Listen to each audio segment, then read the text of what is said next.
Përshëndes, Dubai drejt kolapsit. Sipas gjasave, pretendohet që me kalimin e ditëve në Dubai do krijohen probleme të mëdha. Jo vetëm për ushqimin, por edhe për ujin. Tani po ju tregoj disa lajme që po qarkullojnë ditët e fundit për sa i përket gjendjes kritike që po vazhdon ende në Dubai.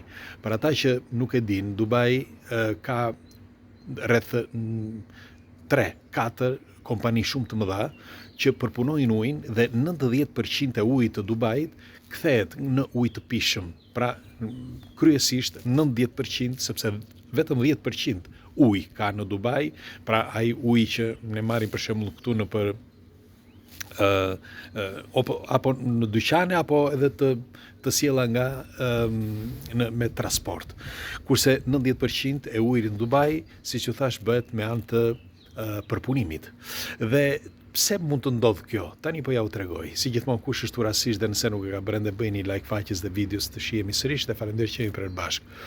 Në ditët e fundit, sapo filluan përplasjet e para në Dubai, nga dronet iraniane ose nga dronet të tjerë që ne nuk e dim, por megjithatë këto janë informacionet e fundit, të paktën thuhet që ishin iraniane, këto kanë krijuar kolaps në turizëm. Duhet të dini që turizmi është pika bazë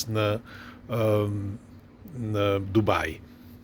Jo vetëm në Dubai, por në të gjitha Emiratet Arabe është e rëndësishme sepse pothuajse për shembull nga Italia, një shok që është nga Italia, ka vite që ai është që në 2005 që shkon në Emiratet Arabe dhe kryesisht në Dubai ai ka marrë disa apartamente, bile u ka shitur apartamente të tjera. E njoh sepse më pyes edhe mua nëse unë dëshiroj që të merr një apartament, i thosha që s'kam nevojë të marr një apartament në Dubai sepse nuk më çon gjë në Dubai. Dhe ishte viti 2008-2009 kur disa shokë të tjerë kanë investuar në Dubai dhe tani po fillojnë që ti shesin ato apartamente, por nuk i merr kush, sepse tani askush nga të huajt nuk shkon në Dubai, përkundrazi, po mundohen që të gjithë të ikin nga Dubai. Nëse e vut re, janë mbushur rrjetet sociale me një dyndje të madhe në aeroportin e Dubait, pikërisht pra sepse kryesisht janë thashë themet që mendohet që në Dubai mund të krijohet një kolaps jo vetëm i ushqimeve, siç ju thash, por edhe i ujit. Ky shkak i shumë problemeve, kryesisht i problemeve të bankave.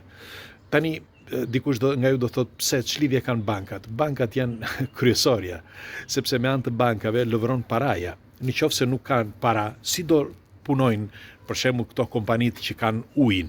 Për shembull, ato që përpunojnë ujin, apo ato që sjellin ushqimet, apo ato që bëjnë ushqimet, që krijojnë ushqimet, pra që i bëjnë të paketuara, ose që i sjellin nga jashtë, ose anijet, pra çdo gjë lidhet me anë të parave, me anë të bankave.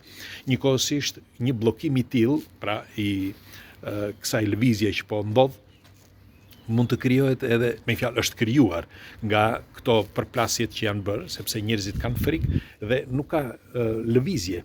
Lëvizje, për shembull, të marrjedhënie, për shembull të eksportit dhe importit, dhe është reduktuar jashtë mase. Në fakt, pjesa dërmuese që keni parë aty dhe nëpër aeroporte, po të shikoni, vazhdon akoma tensioni i lartë në Dubai, jo vetëm në Dubai, por edhe në vende të tjera. Përreth, sepse mendohet që, siç u thash, kryesisht mund të jenë bankat ato që mund të psojnë një kolaps. Tani pse bankat? Ky është një mendim im, nuk është se e kam dëgjuar këtë, por them unë, mund të jetë kështu dhe doja ta diskutoja me ju. Unë mendoj që është vendosur që të hiqet paraja.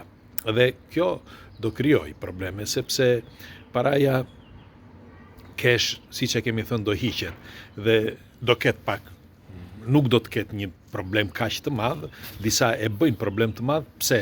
Sepse ti i ke hequr komoditetin njeriu. Deri tani ti je mësuar në një forum për pagesa, për të udhëtuar, për çdo gjë. Dhe kjo është forma jote. Pra, forma është sikur të ngrej njëri nga gjumi. Ti je duke fjetur gjumë, të ngrej njëri, të thotë, shiko, shtriu në krevatin tjetër. Për ty është e bëra një krahasim fantastik, sepse nëse ti je në gjumë dhe ty të çojnë nga gjumi, të çojnë në një krevat, qoftë edhe më i mirë ai krevati, ti padyshim do thuash më çave kokën, dreqi e mori, pse më çove nga gjumi.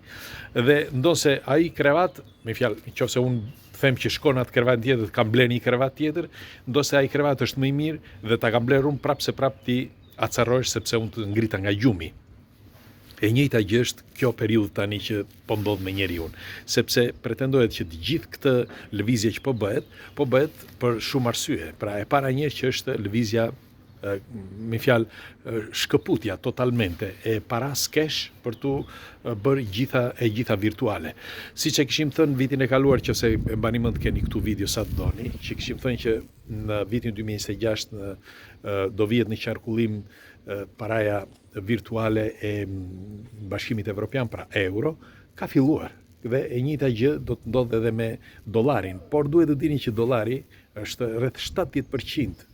Tani është më pak, 60% jo vetëm të bursave, por e lëvizjes botërore të cash të parave bëhet me dollar. Nëse e keni vënë re edhe në valuta thuhet me dollar ndërrohet kaq, edhe leku shqiptar ndërrohet me dollar në këtë formë. Pra duke kuptuar këtu që dollari është thelbësor në tregun botëror. Dhe kjo është tepër e rëndësishme, sepse nëse dollari nuk do të jetë më cash, do të sjellë lëvizje shumë të mëdha. Dhe kryesisht, si thash, janë bankat, dhe nëse janë bankat ato që do preken, që me kalimin e kohës do e mbani mend, bankat si i njohim sot nuk do ekzistojnë më. Do jenë krejt ndryshe mënyra të marrëdhjes të dhënave. Do të ketë disa filiale, por jo si bankat që njohim sot. Dhe po thosha, do reduktohen më shumë dhe do ketë më pak. Por po thosha që do shikoni që me kalimin e kohës do ketë probleme, dhe është mirë që secili prej jush nëse ka të ardhura ti investojë që tani, që mos të ketë të paktën ti ndaj ato, se mos të ketë ky e përsërisë është një mendim personal, nuk është se me fjalë të çon këtu, që mundet që me kalimin e kohës të krijohen probleme. Tani, po ta shikoni në vitet e fundit, që kur filloi digitalizimi, të gjitha këto probleme që kanë, po thuaj 90% e problemeve janë pikërisht pra në bazë të ardhurave financiare, sepse çdo gjë bëhet për para. Lufta bëhet për para, jo vetëm për pushtet, por për para, sepse ai që kërkon pushtetin e kërkon sepse kërkon para, jo vetëm pushtet. Me një fjalë, disa që luftojnë për pushtetin, sepse ai pushtet do t'i jap para. Pra çdo gjë bëhet për para, dhe paraja, duke qenë burimi kryesor dhe duke qenë zemra e planetit, kjo pra ka filluar të sjell probleme, do sjell probleme me kalimin e kohës. Kështu që në Dubai, nëse do të ndodhë një gjë e tillë, unë them se do të ketë një kolaps vërtet të madh. Qoftë siç thash të ushqimeve, por edhe të ujit. Jo vetëm Dubai, por gjithë Emiratet Arabe, sepse është paraja ajo. Pastaj me kalimin e kohës, siç e dim e njohim këtë tani, që për një 20 vjeçar nafta nuk pas 20 vjeçari, nafta nuk do prodhohet më, pra nuk do të nxirret më nga toka, sepse do bëhet ligj që nuk do të nxirret më. Dhe si do të jetojnë këto vende, për shembull në Emiratet Arabe, që është po thuaj gjithmonë nxehtë dhe që jetojnë kryesisht me turizëm, sepse turistët, do ketë, por çfarë do të prodhojnë? Me se do prodhojnë para. Ku do t'i prodhojnë nëse nuk do të ketë mundësi që të nxjerrësh naftë? Megjithatë, ju çfarë mendimi keni për këtë argument? Unë mendoj që deri në vitin 2030 do të ketë pak lëvizje të mëdha dhe paraja cash do të zhduket. Dhe është ky problemi kryesor, pastaj edhe nafta më vonë me kalimin e kohës. Kjo është një periudhë tjetër që do ketë akoma më shumë probleme, por normal që siç ju thash, nëse nuk do të krijohet ose të ndërtohet një diçka tjetër që është shumë më mirë, një krevat tjetër, siç ju thash më përpara, atëre padyshim, me fjalë nëse krijohet një krevat tjetër, padyshim të gjithë do të kenë këtë komodimin që do të ndryshojë, dhe ky mund të mendohet si një problem madhor. Por për mendimin tim nuk është një problem, megjithatë duhet patur parasysh që nëse paraja është thelbi i çdo gjëje, atëre kush ka para është mirë që të ketë një një vizion total të kësaj situate, sepse mund t'i boshatis edhe xhepin, sepse mund të ndodhin probleme me kalimin e kohës që t'i fshin ato para, qoftë nga llogaria jote, por qoftë nëse i ke edhe në shtëpi. Sepse shqiptarët kryesisht i mbajnë për shtëpi, kështu që është mirë të investojnë. Megjithatë, ju çfarë mendimi keni, pres komentet tuaja ditë të mbarë sot.